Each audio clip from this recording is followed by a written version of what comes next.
It was November 5, 1871, and a man by the name of Aaron Barrett was on his way to San Francisco from Prescott for business when he forgot something, so he would depart from the stagecoach he was on. Little did Barrett know the thing he forgot would have saved his life.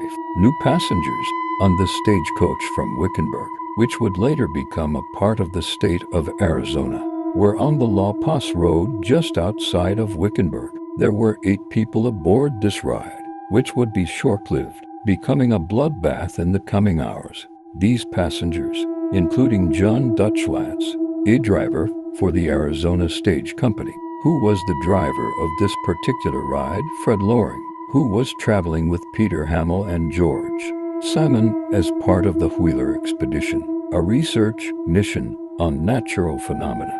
Some believe that the expedition was a government conspiracy. Another passenger was Molly Shepard, a former brothel owner, as well as Charles Adams, Frederick Schoholm, and William Kroeger, Arizona's Territory Army's quartermaster clerk, as well as John Lyons. About an hour later, about 6 miles out of Wickenburg, unknown assailants, without warning, fired at the stagecoach and in it, its passengers. The first to die was Dutch, then Schoholm, followed by Adams and Hamill.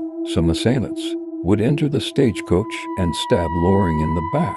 Simon, in an attempt to save his own life, tried to run away, only to get gunned down 20 yards away from the stagecoach. Officers would later report that Simon was scalped, and the whole hair, ears, and skin of the face were being taken off by the mouth. Some speculations were present about the state of Simon's corpse, and some believe he had somehow ruined the assailants.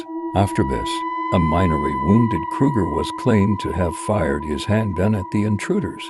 The other survivor, a hysterical Shepard, was said to have threatened the intruders with a broken bottle. Of the 2 surviving passengers, Shepard would unfortunately pass away of her injuries on January 11, 1872. A mere 9 weeks later, Kroeger would later identify 15 assailants as either Yavapai or Mexican bandits, led by Joaquin Barb. Due to more information, the investigation into this massacre would later go cold until the year 1917.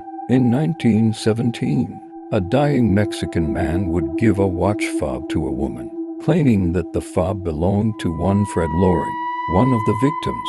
This evidence would confirm the local suspicions of Mexican bandits as the culprits, though most media sources say it was the Yavapai. This event would later be named the Wickenburg Massacre, or the Loring Massacre to some locals. Debate still lingers on the true nature of this crime. The true intentions of these people may never be solved. Whether it be for sport, money, or revenge, we may never know.